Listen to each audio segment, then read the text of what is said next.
Muy buenas jóvenes, ¿qué tal? ¿Cómo están? Espero estén bien.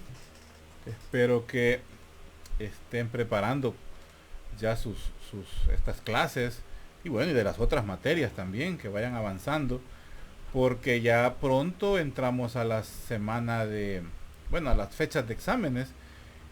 Tengo entendido que como del 23, sí, 23 o, sí, 23, comienza la semana de exámenes.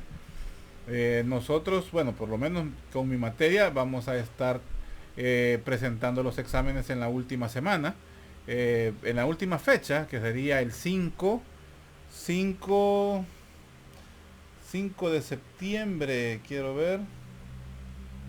Sí, parece que 5 es las últimas fechas. Lo programaríamos como en la segunda semana como en la segunda semana de septiembre. Estoy evaluando la posibilidad de hacer un solo examen, macro y micro juntos. O sea, estamos acostumbrados a hacer 60 preguntas por examen, haríamos 100 o 120 preguntas de un solo en una sola sentada. Pero vamos a pensarlo bien, realmente, vamos a ver cómo hacemos. La idea es pues que salgan bien. Entonces, pero eso lo vamos a decidir en el camino. Eh, Porque todavía quisiera hacer algunas actividades de forma en grupo para reforzar el examen, o sea, para tener una nota extra, eh, y asegurar pues una buena nota en, en, este, en este primer cómputo. Realmente no se me ha dicho cómo van con las actividades prácticas, si ya les programaron laboratorios prácticos tanto de macro como de micro, no lo desconozco. eh, Me lo hacen saber y por favor me recuerdan lo de los grupos, que tengo que hacer grupos. Entonces, se me ha ido la onda realmente. Bueno, vamos a terminar esta clase, primero Dios, de histología del ojo, la parte 3. Es una clase, como les decía, tal vez no es que sea tan larga. El problema es que, bueno, sí es larga, es extensa, o sea, la información es vasta. Y esto es un resumen nada más. Porque la histología, si ustedes comparan la macroanatomía del ojo, que ya lo vimos, con la microanatomía, híjole, hay mucha información. Entonces, quieras o no, eso la hace extensa. Y hemos tratado la manera, pues, de resumirla para poder dar, como decimos, la lechita, dar lo más importante. Pero no está de más, pues, que ustedes refuercen el conocimiento, ¿verdad? Con la histología pues de Ross, que es la que estamos utilizando como base, y por supuesto las clases. Lean las clases y ahí está todo. Oigan lo que les digo, copien lo que les digo. Hace poco un ex alumno me decía, lo que pasa, doctor, es que usted en lo que usted no presenta diapositivas cargadas, y sin embargo estas están un poco cargadas, pero a mí no es mi estilo. Entonces lo que uno quiere es dar, como decimos, la esencia de la clase, y a veces pues se va, como decimos, platicadita. En lo que yo voy diciendo, ahí van. Esas son preguntas seguras. Bueno, vamos a seguir. Habíamos logrado ver pues la primera capa, la túnica fibrosa. Habíamos logrado ver esa parte, la túnica fibrosa o la túnica externa. Y ahora pues vamos a continuar con la túnica o la capa media o intermedia, que es la túnica vascular. Y la túnica vascular pues está conformada, permítame, vamos a activar el puntero, aquí está. Sí, el puntero. ¿Y por qué lo quité? Aquí está. Entonces, decimos pues que la túnica vascular es la que le provee, ¿verdad?, sostén al ojo. También está constituido por células contráctiles. Aquí hay también mucho colágeno, muchas fibras elásticas y abundantes melanocitos. Al tener abundantes melanocitos, entonces esta capa es pigmentada y ella tiene tanto pigmento en la parte posterior a esto, que es la coroides, la parte posterior, porque antes de seguir, Hay que decir que la túnica vascular está constituida por la coroides, el cuerpo ciliar y la extensión, que es el iris. Entonces, toda ella presenta coloración. ¿Por qué? Porque está altamente vascularizada, y bueno, su nombre de ahí viene, túnica vascular, y también porque tiene abundantes melanocitos. Los melanocitos son los encargados o son los responsables de la coloración, tanto de la piel como de la ¿cómo se llama? Como de la retina, del iris. Entonces, gracias a esa presencia de melanocitos es que debemos el color del iris. Entonces, a ver si me investigaron cómo se llamaba el cambio, la capacidad que tiene el ojo de cambiar de color, ¿verdad? Eso lo vimos en macro.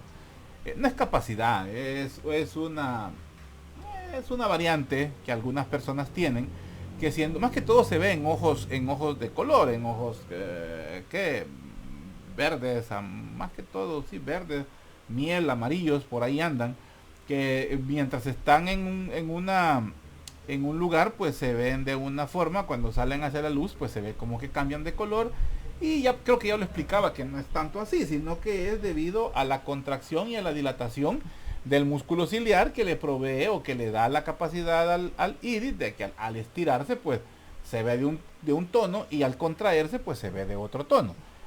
No es en sí que cambia el color del melanocito, no, ¿verdad? Sino que es que se concentra más. Entonces, siendo el color amarillo y el color verde y el color gris, que tienen como parte del espectro de los colores, la combinación de ellos, entonces al combinarse generan esos colores, pues por eso se ve la diferencia de colores en esos ojos. Pero bueno, entonces ese color pardo, porque a la coroides vista al fondo de ojo, pues se ve de un color pardo, rojo pardo, más o menos así. Entonces, eso es debido a los vasos sanguíneos y al pigmento melánico, o sea, a la presencia de la melanina. Entonces, en esta túnica vascular vamos a encontrar vasos sanguíneos, nervios, por supuesto, nervios terminales, células de sostén, porque es el sostén, es lo que le da, por decir así, la característica de globo al globo ocular, células contráctiles y por supuesto los melanocitos. Comúnmente a ella se le conoce como uvea, así se le conoce a la túnica vascular, como uvea, vista como un todo, coroides, cuerpos ciliares o procesos ciliares y el iris, así se le denomina como uvea. Entonces, la coroides, pues como dice ahí, tiene un intenso color pardo oscuro. Dentro bueno, luego tenemos el cuerpo ciliar, que es un engrosamiento, ¿verdad? Es un engrosamiento, el cuerpo ciliar, esto que está acá, es un engrosamiento anular hasta el límite esclerocorneal. El límite esclerocorneal, si se acuerdan, es de la esclerótica con la córnea, es esta zona de acá.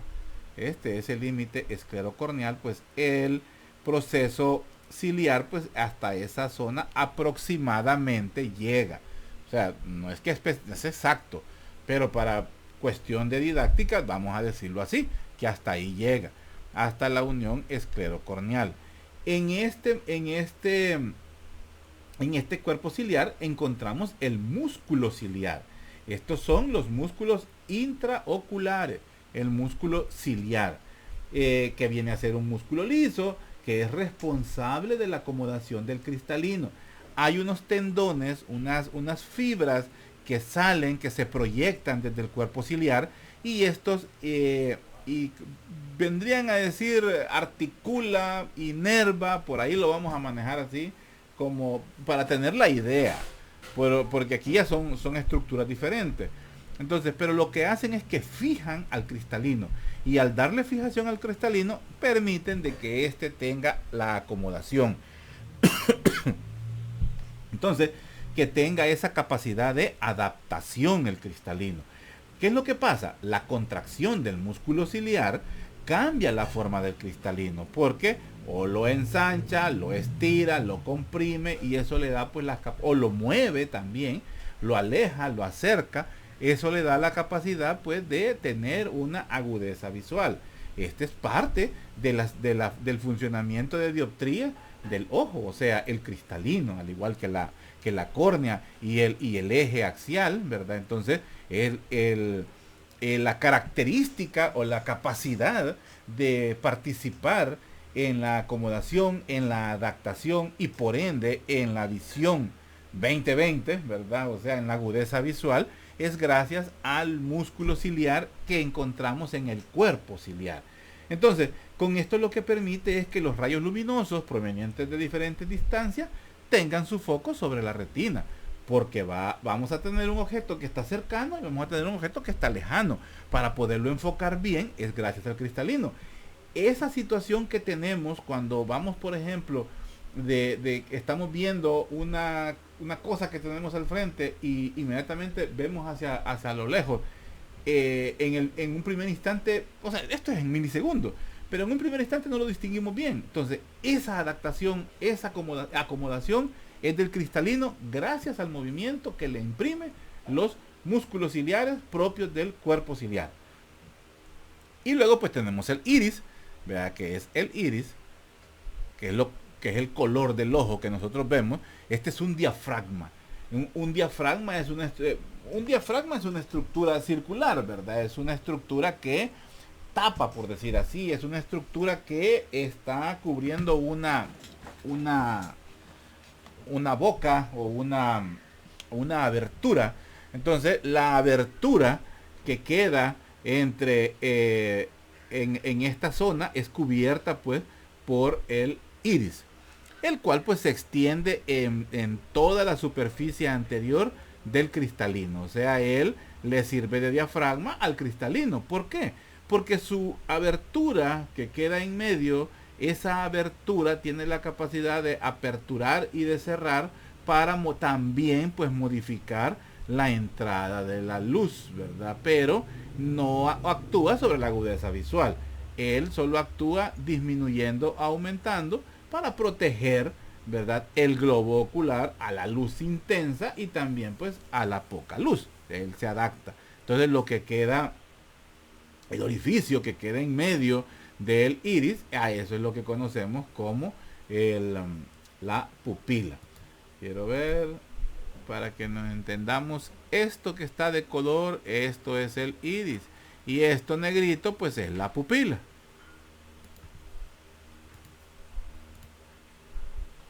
¿Dónde estoy? Ya me fui. Me pasé a la que no era. Aquí está. Entonces, esa ventanita negra, ¿verdad?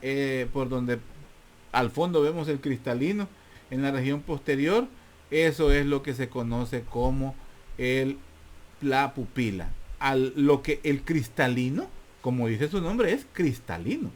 Lo negro que nosotros vemos es la coloración de la coroides con la retina pigmentaria. ¿Se acuerdan? Vamos a ver la retina de nuevo, que hay una retina pigmentaria. Hay dos capas de la retina. Entonces la retina, el epitelio pigmentario, pues vea, más la tinción de la coroides, esa es la coloración que nosotros vemos a través de la pupila, o sea, a simple vista. Ya cuando usamos el otoftalmoscopio o el oftalmoscopio, pues que es para hacer el fondo de ojo, pues vamos a ver que cambia la coloración.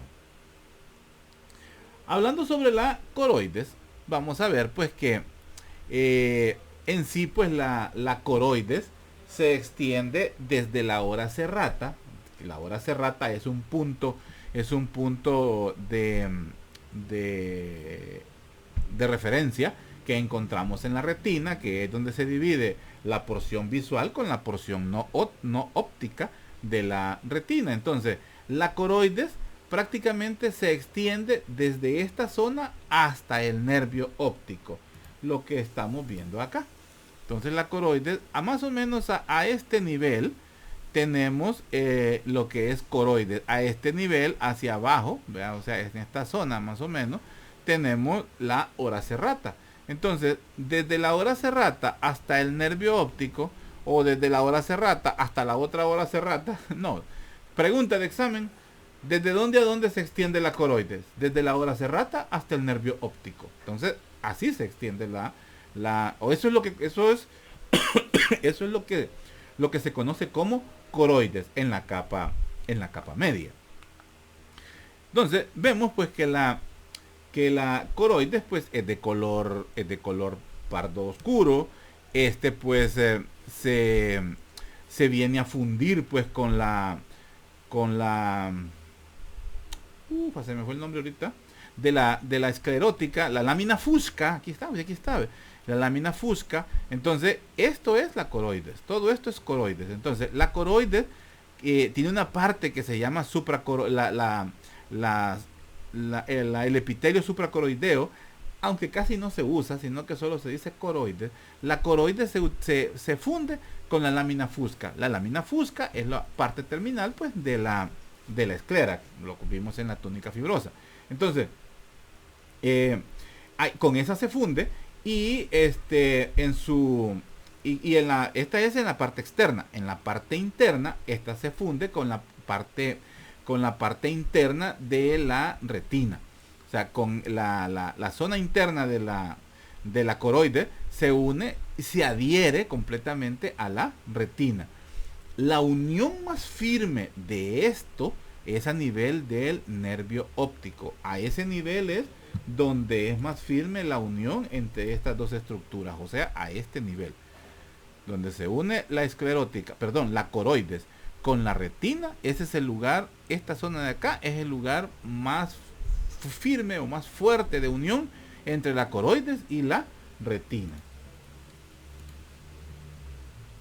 Decimos pues que la coroides pues es la capa intermedia pues entre la esclera y la retina, que es la última capita.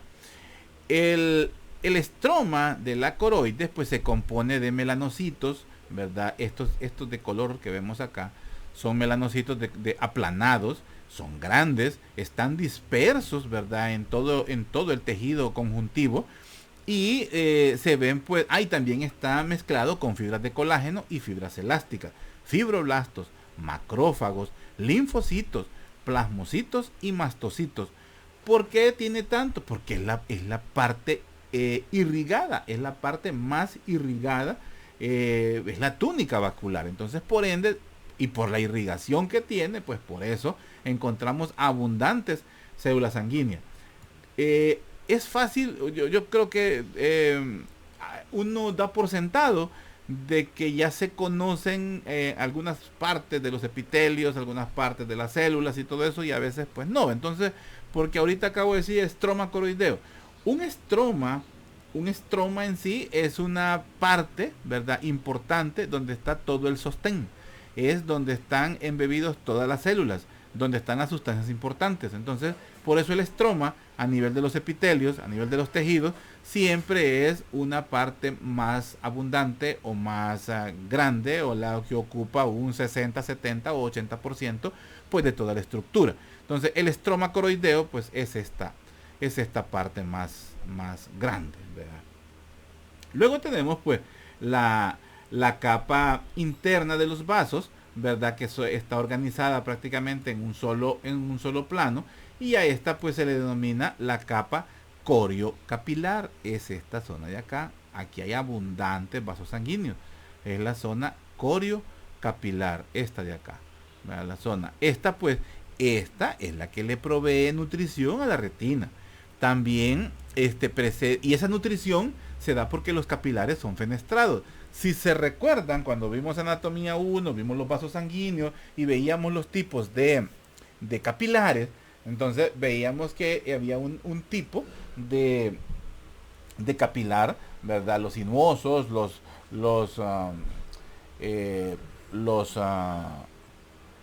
ya estoy leyéndolo aquí, se me fue el nombre, los fenestrados, los cribiformes. Entonces estos fenestrados permiten, ¿verdad?, el paso libre entre las sustancias o entre los espacios, mejor, transportando sustancias, en este caso nutritivas, para la retina, porque la retina carece de irrigación. La irrigación es proveída o los nutrientes llegan a ella gracias a la irrigación pues la irrigación que presenta la capa coriocapilar. Esta capa coriocapilar es un poquito más gruesa en la fobia central. Eh, Ella es más gruesa en esa zona porque es la zona donde encontramos pues el nervio, ¿verdad? Entonces, y es donde hay abundantes células, en este caso pues las neuronas fotorreceptoras. También ella la encontramos, la capa coriocapilar, desde la ora serrata, ¿verdad? Hasta el nervio óptico, que es donde encontramos pues la fobia central. Luego tenemos la última capita, ¿verdad? Que es la membrana de Bruch, ¿verdad? O también se le conoce, es esta que aquí, es la que ya, esta es la que está adosada está adosada a la retina. Esta recibe el nombre también de lámina vítrea. Está constituida principalmente por fibras elásticas y mucho colágeno. Presenta 5 capitas. Una basal, ¿verdad? Que son las células endoteliales coriocapilares, o sea, las que son las que la finalización, ¿verdad? De la capa coriocapilar, pues vamos a encontrar células endoteliales coriocapilares. Luego tenemos la siguiente capa que es de fibras colágenas. Luego tenemos otra capa de fibras elásticas. Luego tenemos otra capa de fibras colágenas de grosor mayor a 0.05. Y por último, pues la membrana basal del epitelio pigmentario de la retina. O sea, son las 5 capas en orden. La membrana basal de células endoteliales coriocapilares. La siguiente es la capa externa de fibras colágenas. Luego tenemos una capa de fibras elásticas. Luego tenemos una capa interna de fibras colágenas. Y luego tenemos una membrana basal del epitelio pigmentario de la retina, que viene a formar parte de la retina, esta última capa de la membrana de Bruch. A la altura de la ora serrata, porque o sea, la coroides hasta ahí llega, prácticamente estoy repitiendo lo mismo, pero para tenerlo más claro, pues a la altura de la ora serrata, estas capas de colágeno y las elásticas pues desaparecen del estroma ciliar, porque ya entramos al cuerpo ciliar. Entonces, en el estroma ciliar, en la parte abundante del cuerpo ciliar, pues ya no tenemos colágeno y elásticas, o sea, fibras elásticas. Sí se mantiene la membrana de Bruch, eso sí, pero a ese nivel se continúa, ¿verdad? Ya no como, ¿verdad? a nivel de lo que es coroide, ¿verdad? Como la membrana de Bruch como capa de la coroide, se mantiene adosada al epitelio pigmentario de la retina y tiende a formar parte de él.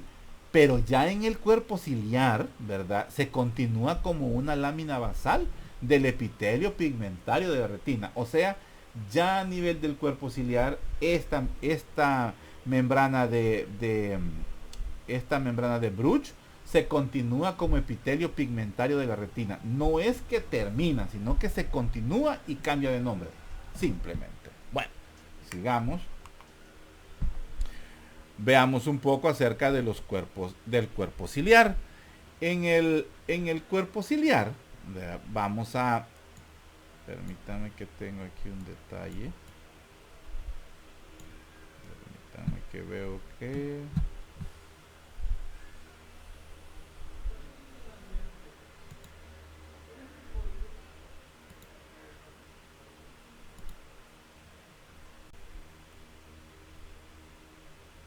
ya lo resolví.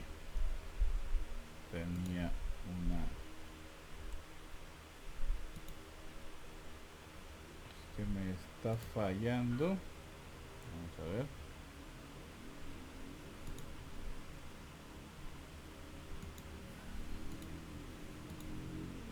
Sí. Sí, estamos en línea. Ay, disculpen, jóvenes. Ustedes saben que para mí ahorita está en vivo. Yo estoy haciendo en vivo ahorita las cosas. Ustedes ya lo ven en diferido. Y yo no soy muy bueno editando videos. Ahí si alguien sabe, pues me va a dar clases. Bueno, sigamos. Entonces, al hablar, a ver, puntero.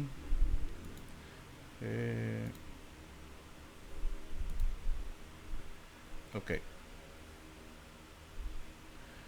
Al hablar, pues, del cuerpo ciliar, en el cuerpo ciliar pues vamos a encontrar que esto es el estroma del cuerpo ciliar. Vamos a ver que se divide en dos capas. Una capa externa, que sería esta, la capa externa, y una capa vascular interna, que es esta, la porción vascular interna. Y en la capa externa pues vamos a encontrar al músculo liso, que es el músculo liso, que es el músculo ciliar, que viene a ser pues que le da la mayor parte, pues el volumen más grande al cuerpo ciliar. Eso es lo que le da, lo que le da ese volumen.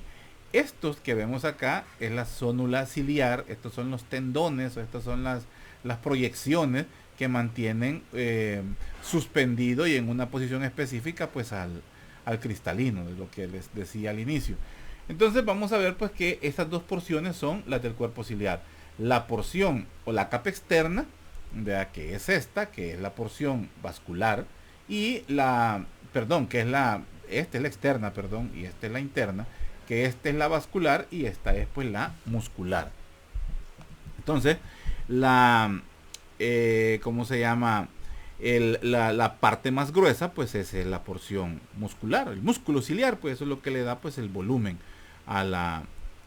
¿cómo se llama? A esta túnica, a la túnica vascular, pero mejor específicamente al cuerpo ciliar. También para su conocimiento pues se divide en dos el cuerpo ciliar, en la pars plica, que ya es una estructura visto digamos al exterior, ¿verdad? Ya como un todo, se le conoce como la pars plica y la pars plana, o sea, la parte que tiene plica significa pliegue, y la parte plana, ¿verdad? O sea que tiene dos partes, para entenderlo mejor. La voluminosa pues es gracias al músculo y tiene su porción pues su porción vascular, que esta es la parte interna pues del proceso ciliar. ¿Cómo se llama? Todo este epitelio, ¿verdad? El epitelio del proceso ciliar reviste la superficie interna. Toda la superficie interna del ojo es revestida por el epitelio del cuerpo ciliar. Las porciones, algo que hay que tomar en cuenta, todo este epitelio del cuerpo ciliar es epitelio que continúa de la retina, porque vamos a ver después que la retina se extiende aún por detrás del iris, pero ya es una porción no visual, o sea, no óptica. Eso ya lo sabemos, porque la porción óptica llega hasta la hora serrata. Las porciones del músculo ciliar pues permiten abrir el ángulo iridocorneal.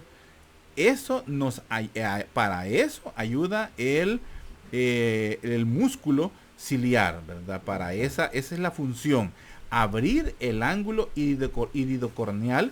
Por ende, pues va a facilitar el drenaje del humor acuoso a través del canal de Slane o el conducto de Slane, que encontramos acá, y la malla trabecular que hablamos por allá cuando estuvimos, que es parte de la córnea, ¿verdad? Es que está en la zona de la unión esclerocorneal. Entonces encontrábamos la malla trabecular, si se acuerdan, había una zona de la esclerótica que modificaba la posición de las fibras, tanto colágenas como elásticas, para poder dar la apertura o permitir estos agujeritos, que es lo que conforma la trabécula. Entonces, y también la córnea colabora con esa función, con esa acción, ¿verdad? De tener apertura en estos agujeritos, y estos le ayudan a el drenaje hacia el canal pues de Slane. Entonces el músculo ciliar pues actúa, una lesión en estos músculos pues también son los que pueden dar problemas en la reabsorción y vienen ¿cómo se llama? A traducirse en un glaucoma, cosa que hablamos. Además pues al contraerse aplanan el cristalino y permiten el enfoque a la visión de lejos, y a la vez las otras fibras al contraerse permiten la acomodación para la visión cercana. Entonces aquí tenemos una colaboración en todo el cuerpo ciliar, ¿verdad? En la reabsorción del humor acuoso y en la acomodación o la adaptación del cristalino por contracción o relajación de ellos. Eso se transmite hacia la zona ciliar, o sea, hacia estas proyecciones, o a estos proyecciones de los cuerpos ciliares, que son los que mantienen suspendido pues al cristalino. Ahora, las células epiteliales cilíndricas, ese es el epitelio real de esta zona, son las encargadas de la secreción del humor acuoso. O sea, el humor acuoso, gracias a las células epiteliales cilíndricas que tiene los procesos ciliares, son los que secretan el humor acuoso. O sea, ellos lo producen y lo secretan desde aquí, ¿verdad? Desde este ángulo, y sube, por decir así, inunda la cámara posterior y pasa a la cámara anterior y luego pues se reabsorbe. El intercambio de esto se hace aproximadamente 1 a 2 horas. Cada 1 a 2 horas te está haciendo intercambio del humor acuoso que se ha producido. Entonces, ¿cómo se llama? También pues estas células, la celularidad, ¿verdad? Las del epitelio propio del músculo del cuerpo ciliar, pues sirve como una barrera hematoocular y también ayuda a formar el ligamento suspensorio del cristalino. Este es el ligamento suspensorio del cristalino, esto que estamos viendo acá. Entonces también pues tienen una acción pues de hematoocular, es decir que los sangrados que se pueden dar en las cámaras anteriores o posterior por alguna lesión o lo que sea, pues que no tenga acceso hacia el humor vítreo. Esa es otra cualidad que tiene los cuerpos ciliares. Con respecto a la distribución pues de los músculos propios del músculo ciliar, está compuesto por tres vientres y están ubicados en esta forma. En forma meridional, ¿verdad? Que es este que está acá, es el que está longitudinal, y luego está el radial, ¿verdad? Que es este que está acá, que está en forma oblicua, y luego tenemos el circular, vea, que es este de acá, y es el que se le llama esfinteriano. Entonces son las tres porciones del músculo: el longitudinal, el que es el meridional, el radial, que es el que está de forma oblicua, y el circular, que es el esfinteriano. Entonces este es el esfinteriano, este es el meridional, ¿verdad? Y este es el radial, este que está acá. ¿Qué más de aquí? Bueno, el epitelio, ¿verdad? El epitelio ciliar, ¿verdad? Todo el epitelio ciliar mira pues hacia las cámaras posterior y vítrea del ojo. Esa tiene es un epitelio biestratificado, porque tiene epitelio hacia la zona de la cámara posterior y también hacia la zona de la cámara vítrea o del cuerpo vítreo del ojo. Entonces el epitelio mira hacia ambas caras, ¿verdad? hacia ambas zonas específicamente, y tiene la capacidad de tener una doble estratificación. Ahora, este epitelio se continúa inmediatamente con cambios, sí, ¿verdad? Porque ya cambia hacia el iris, pero se continúa inmediatamente hacia el iris, en donde en el iris ya toma otra forma y toma la forma de un epitelio pigmentario. Entonces, en el iris ya toma la forma de ser un epitelio pigmentario, porque aquí aumenta la cantidad de melanocitos. Aquí es más abundante la irrigación, pero ya en el iris es más abundante la pigmentación.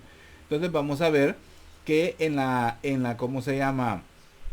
En la cámara posterior solo es el epitelio, solo es el tejido el que está pigmentado.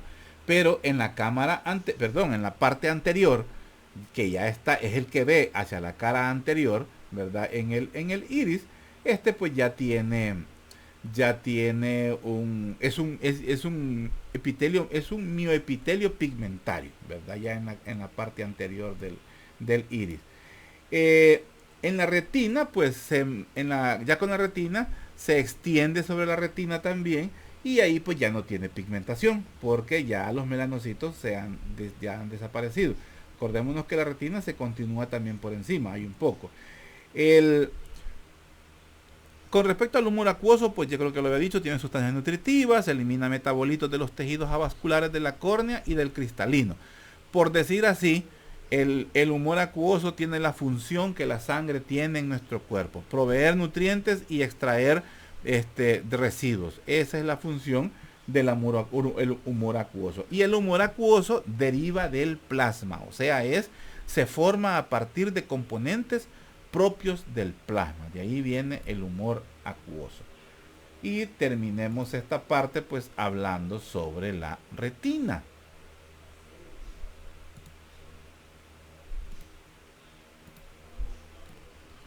Perdón, del iris. Eh,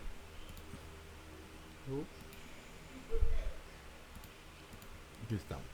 Entonces, el iris, como ven, dice ahí, pues es el diafragma. Es el diafragma. Esto es visto al natural. De aquí ya es una microscópica de la estructura. Es el diafragma porque está enfrente y que protege pues al cristalino. Y además es el que delimita, vea, la cámara anterior y la cámara posterior, tal cual lo veíamos en la diapositiva anterior, ¿verdad? El iris, que es delimita la cámara posterior y la cámara anterior. La cámara posterior entre el iris y el cristalino, y la cámara anterior entre la córnea y el iris. Sigamos. Entonces, posee pues la apertura central, ¿verdad? Que es la apertura circular, que es lo que decimos la pupila. Y esta pupila pues tiene según la exposición de la luz, la vamos a ver abierta, o pues se va a encontrar pues cerrada. Toda esta acción es gracias a los músculos, ¿verdad? A la parte muscular, al esfínter que encontramos en esta zona. Ya lo vamos a ver, el músculo del iris. La contracción del iris, ¿verdad? O mejor dicho, la contracción de la pupila por acción de cierre del iris, pues reduce reduce la cantidad de luz que entra al ojo, y por ende pues reduce el deslumbramiento. O sea, cuando la luz nos da de lleno, más hoy que anda un montón de gente con unas luces halógenas que son groseras para la vista, esa entrada así estrepitosa pues nos ciega, nos deja cómo se deslumbra. Entonces la luz que se dispersa, ¿verdad?, en esta zona a través de la pupila es la que daña la retina, y pues por ende pues nos deja ciegos pues por un momento. A medida pues ¿cómo se llama? A medida va, según la intensidad de la luz, pues también el iris tiende a hacerse un poco más hacia adelante. Esta es una acción mediada o como podemos decir, colaborada tanto con el cuerpo ciliar como por el propio músculo del iris, que tiende a hacerte un poco, pues, es poco, eso no son milésimos, ni lo vamos a ver. Eso es en respuesta pues a la intensidad de la luz, o sea, para tratar de hacer más pequeño y alejar un poco, ¿verdad?, la luz, digamos, son milésimas, pues provoca ese movimiento, ¿verdad? ¿Cómo se llama? El iris, ¿verdad? Esta estructura pues se encuentra se origina en el límite anterior del cuerpo ciliar, ¿verdad? En la parte más anterior del cuerpo ciliar, y se adhiere atrás en el límite esclerocorneal, porque tiene su adherencia también, y lo hace en la parte, ¿cómo se llama? En la parte del límite esclerocorneal.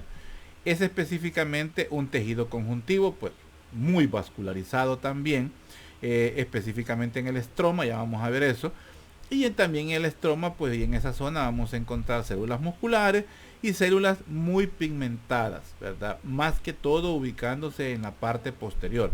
Presenta 4 capas. La membrana limitante anterior, que viene a ser una capa incompleta, que está fenestrada. En ella vamos a encontrar las estrías, esas líneas que le vemos al iris, ¿verdad? Vamos a encontrar células fibroblásticas y melanocitos estrellados. Estas células que están aquí, pues ayudan absorbiendo la luz para que no, para limitar pues la entrada de la misma hacia el fondo del ojo. Luego tenemos la capa intermedia, siempre la más abundante, el tejido, que es el estroma, que es principalmente fibrocolágeno laxo con fibroblastos fusiformes. Vamos a encontrar fibroblastos a todo nivel. Vamos a encontrar vasos sanguíneos, vamos a encontrar también nervios, las terminaciones nerviosas a nivel del iris, y macrófagos que han fagocitado, o sea que tienen en su interior melanina. Y aquí mismo encontramos en el estroma, encontramos el esfínter de la pupila. Luego tenemos el músculo dilatador del iris, que vienen a ser unas prolongaciones de epitelio muscular que tiene las características de ser contráctil y que se extiende desde la base del iris y llega hasta el esfínter muscular, que está en la periferia, o sea, lo vamos a encontrar en esta zona. Luego tenemos el epitelio posterior, que es siempre un epitelio muscular con abundante melanina y otra, pues, ¿cómo se llama? Y una zona en las puntas, por eso dice apical, que no tiene melanina. Y viene a ser lo que constituye la capa muscular del músculo dilatador de la pupila. Para entender eso, tenemos esta diapositiva. Esta es el iris. Y aquí vemos las capas pues que hemos hablado. Entonces vamos a ver pues estas células que están aquí, estas células que encontramos, que son fibroblastos estrellados, melanocitos estrellados también, los encontramos en la parte anterior. Estos son los surcos de los que les hablaba. Aquí pues vamos a ver que las células que están acá eliminan o absorben el exceso de luz que llega al ojo y así pues reducen el deslumbramiento. El color del ojo, el color del iris es determinado por el número relativo de melanocitos, ¿verdad? De los melanocitos, estos que vamos acá, el número de melanocitos presentes en esta capa, entonces que encontramos en él. Este número de melanocitos, si hay pocos, el color del iris tenderá a ser azul. Si hay muchas células, ¿verdad?, que tienen melanina, los melanocitos o también los fibroblastos estrellados, los macrófagos, perdón, el color pues tenderá a ser pardo oscuro, si hay muchos. Los otros colores que pueden aparecer según la presencia de ellos es gris y verde. Y también una gama de colores intermedios, porque hay otros colores más bonitos como conocemos en nuestro medio. Entonces la capa limitante anterior, ¿verdad?, que es esta de acá, la más externa, esta se funde con el estroma. Se funde con el estroma y en realidad pues tiende a no distinguirse, parece una misma. No se distingue una pues con la otra. Además, en ella pues encontramos el epitelio pigmentario posterior, que es todo esto que tenemos acá. El epitelio pigmentario posterior, bueno, se ve mejor de esta zona, porque aquí todavía se ve una sola, aquí ya está. El epitelio pigmentario posterior, que es este de acá. Aquí no se distingue, pero aquí sí, ¿verdad?, el epitelio. Entonces vamos a ver pues que debido por la intensidad de la melanina es que no se ve en esta zona. Aquí sí podemos identificar el músculo dilatador, eso sí, está en la parte posterior. Esta es la cara anterior, esto es lo que nuestra vista ve. Esto es la cámara posterior, esta es la parte posterior, esta es la que tiene contacto con la cámara posterior del ojo, esta zona de acá. Aquí pues solamente se distingue, así como lo vemos acá, como una banda rosada. A nivel posterior sí determinamos el epitelio y el músculo, pero aquí anteriormente pues no. Bueno, anteriormente no hay músculo, solo en la parte posterior. encontramos el músculo esfínter de la pupila que está dentro del estroma. Esto es el estroma. Entonces aquí encontramos el músculo esfínter de la pupila, que es inervado, pues ya sabemos que por nervios parasimpáticos. También el músculo dilatador de la pupila, que está en esta zona de acá, también está bajo control, pero de inervación simpática. Y esta es parasimpática. Cuando se hace el fondo de ojo, normalmente lo que hacemos es introducir un haz de luz, ¿verdad?, a través del ojo.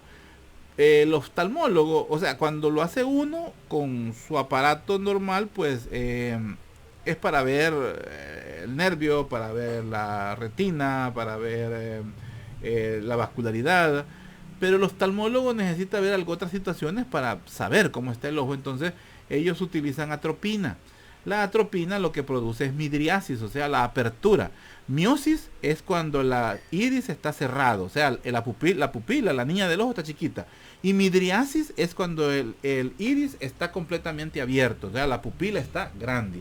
Entonces lo que provoca es midriasis. Y así lo que se bloquea es la acetilcolina para que ¿cómo se llama? Al alumbrar este ojo, al ponerle la fuente de luz, este no se cierre, ¿verdad? Se mantenga pues abierto. Los que ya les han hecho eso, cuando les han hecho el examen visual, pues saben que pues lo deja, como dicen, ciego, o sea, cuesta porque la luz molesta, la pupila queda abierta y no me recuerdo el tiempo, pero eso dura cierto tiempo. Hoy en día ya hay estudios y hay aparatos pues mucho más sofisticados que evitan esa situación y ya está quedando en desuso. Pero todavía pues todavía se hace. Entonces, en esta diapositiva pues lo que estamos viendo pues la capa limitante anterior, que es esta de acá.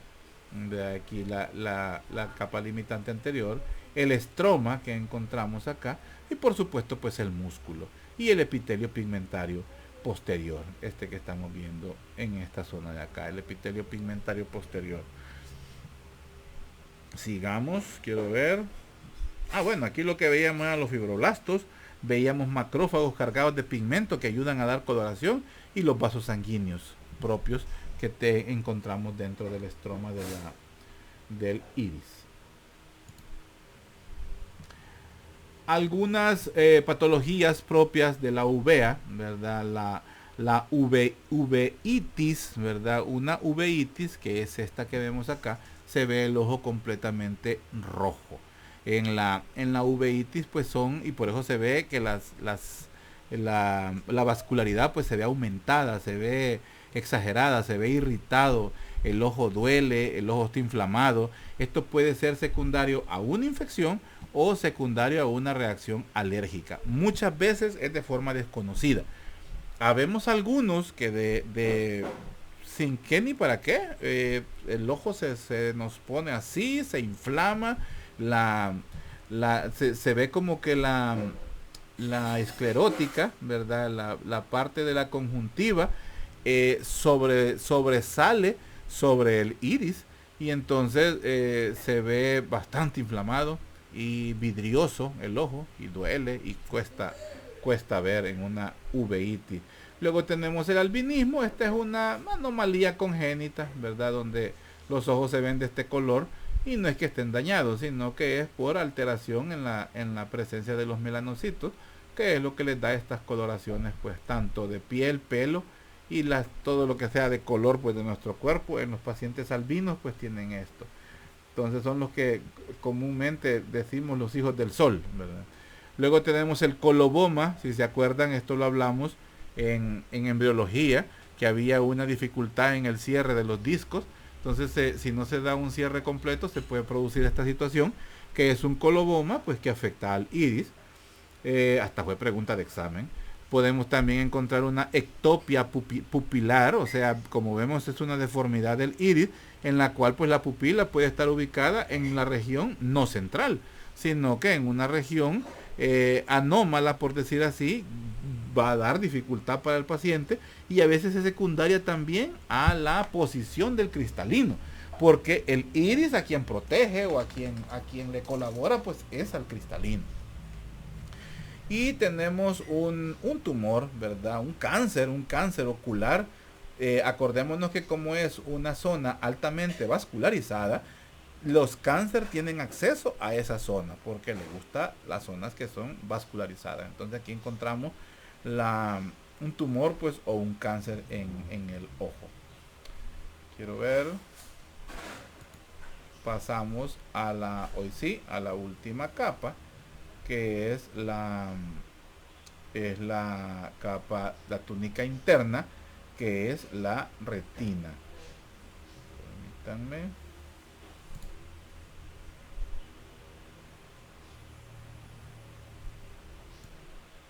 Bueno, llevo 50 minutos. No, voy a dejar esta clase hasta aquí.